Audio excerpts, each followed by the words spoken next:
قرآن مجید میں اللہ تعالیٰ فرماتے ہیں کلوا واشربوا ولا تسرفوا انہ لا يحب المسرفین، الاعراف 31۔ کھاؤ پیو لیکن اسراف نہ کرو، کیونکہ اللہ اسراف کرنے والوں کو پسند نہیں کرتا۔ نبی صلی اللہ علیہ وسلم نے فرمایا کھاؤ اور پیو اور پہنو اور صدقہ کرو، لیکن اسراف نہ کرو اور تکبر نہ کرو، یعنی کھانے پہ بھی فخر نہ کرو اور اسی طرح لباس پر بھی نہیں، کیونکہ کھانا پینا لباس یہ چیزیں ہیں جن کی وجہ سے لوگ اپنے آپ کو دوسروں سے بڑا سمجھنے لگتے ہیں، اگر کسی کو یہ نعمت دوسروں کے مقابلے میں زیادہ ملی ہو۔ کھانے پینے میں سادگی۔ حضرت انس فرماتے ہیں میں نہیں جانتا کہ نبی صلی اللہ علیہ وسلم نے کبھی پتلی روٹی دیکھی ہو، چپاتی، یہاں تک کہ آپ اللہ سے جا ملے، اور نہ آپ نے کبھی مسلم بھنی ہوئی بکری دیکھی کہ پوری کی پوری بکری ایک ہی طرح تیار کر دی جائے کھانے کے لیے۔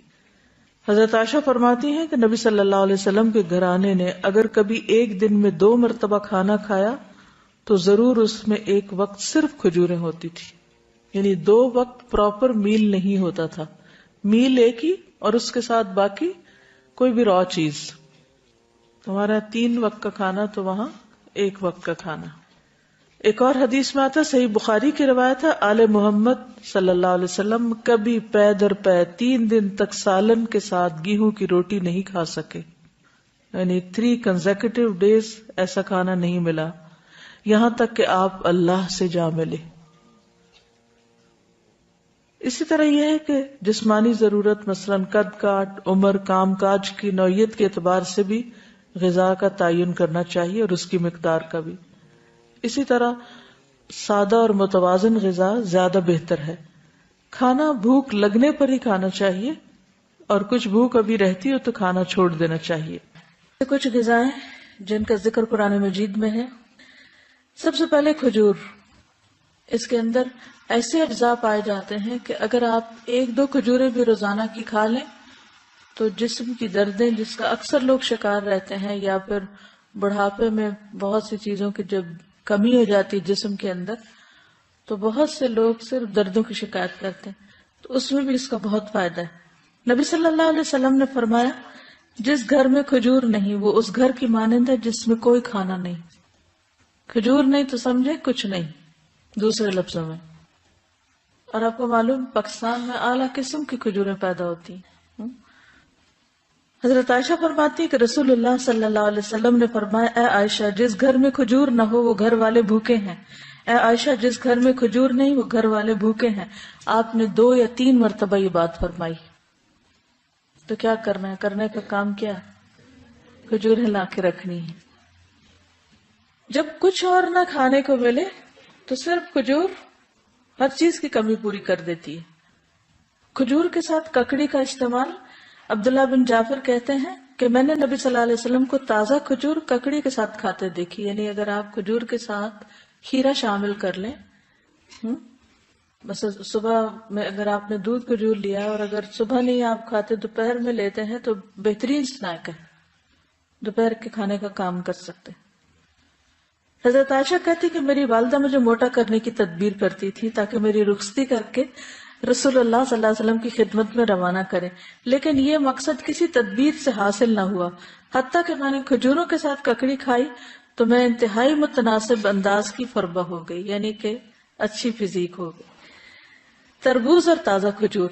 حضرت عائشہ کہتے ہیں کہ رسول اللہ صلی اللہ علیہ وسلم تربوز اور تازہ کھجور ملا کر کھایا کرتے تھے اور فرماتے تھے ہم اس کی گرمی کا علاج اس کی ٹھنڈک سے اور اس کی ٹھنڈک کا اس کی گرمی سے کرتے ہیں، یعنی تربوز جو ہے وہ کھانے میں ٹھنڈا ہوتا ہے اور کھجور گرم ہوتی ہے، تو ان کو جب ملا کے کھایا جاتا ہے تو کوئی نقصان نہیں ہوتا، جو عام طور پہ بعد میں لوگ کہتے ہیں گرمی لگ گئی اور ٹھنڈ لگ گئی۔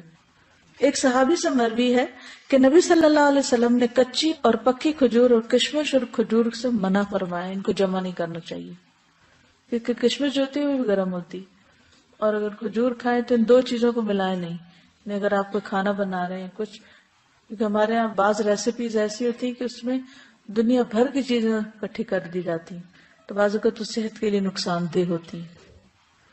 دوسری چیز ہے انار۔ حضرت علی فرماتے ہیں کہ انار کو اندر والے چھلکے سمیت کھایا کرو کیونکہ یہ معدے کی بیماریوں کا علاج ہے. ہم عام طور پہ صرف اس کا پھل نکال کے کھا لیتے اور باقی سب چیزیں ویسٹ کر دیتے ہیں.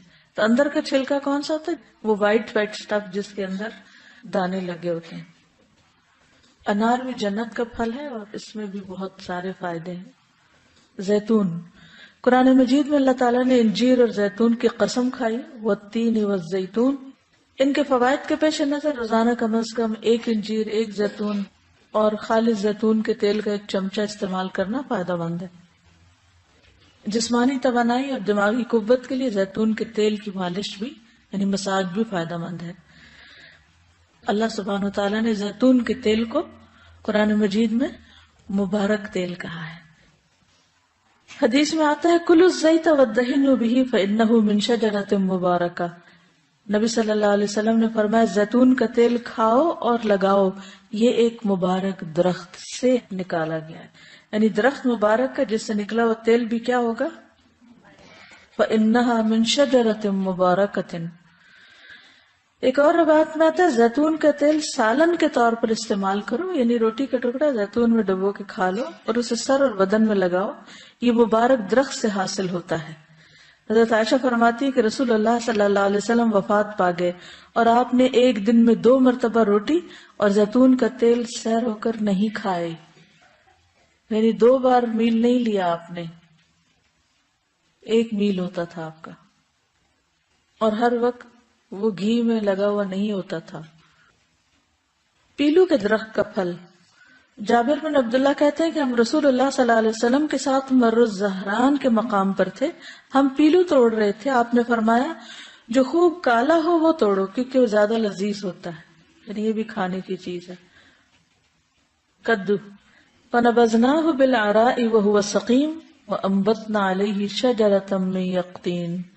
پھر ہم نے اسے یونس علیہ السلام کے ایک چٹیل میدان میں ڈال دیا جبکہ وہ بیمار تھے، اور ہم نے اس پر کدو کا بیلدار درخت اگا دیا. انس بن مالک کہتے ہیں کہ ایک درزی نے رسول اللہ صلی اللہ علیہ وسلم کو کھانے پر بلایا. وہ کہتے ہیں کہ میں خود بھی اس دعوت میں آپ کے ساتھ گیا. اس درزی نے روٹی اور شوربہ جس میں کدو اور سوکھا گوشت تھا رسول اللہ صلی اللہ علیہ وسلم کے سامنے پیش کیا. میں نے دیکھا کہ نبی صلی اللہ علیہ وسلم کدو کے قتلے پیالے میں تلاش کر رہے تھے، یعنی گوشت بھی تھا اور کدو بھی، تو آپ گوشت کی بجائے کدو اٹھا اٹھا کے کھا رہے تھے. اس دن سے میں بھی برابر کدو پسند کرتا ہوں. حضرت یونس علیہ السلام کی بیماری کے علاج کے طور پر کدو کی بیل اگائی گئی تھی، جس سے ان کے جسم پر جو بھی مچھلی کے اسٹمک میں جانے کی وجہ سے جو ایسیڈک مادہ تھا وہ لگنے سے زخم وغیرہ ہوئے ہوں گے، ان کا علاج اس سے ہوا.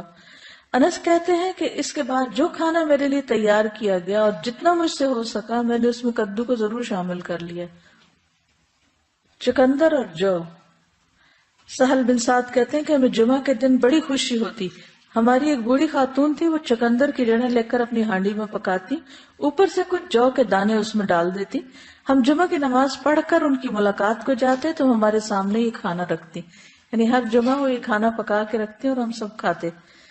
جمعہ کے دن ہمیں بڑی خوشی اسی وجہ سے رہتی تھی، یعنی ہمیں پتا ہوتا تھا آج اچھا سا کھانا ملے گا. ہم نماز جمعہ کے بعد ہی صبح کا کھانا کھایا کرتے تھے. اللہ کی قسم نہ اس میں چربی ہوتی تھی نہ گھی، یعنی چکندر ہوتے تھے ابلے ہوئے اور اس کے اوپر جو کے کچھ دانے، پھر بھی خوش ہوتے تھے. ہمارا کیا حال ہے؟ کہتے اللہ کی قسم نہ چربی ہوتی تھی نہ گھی.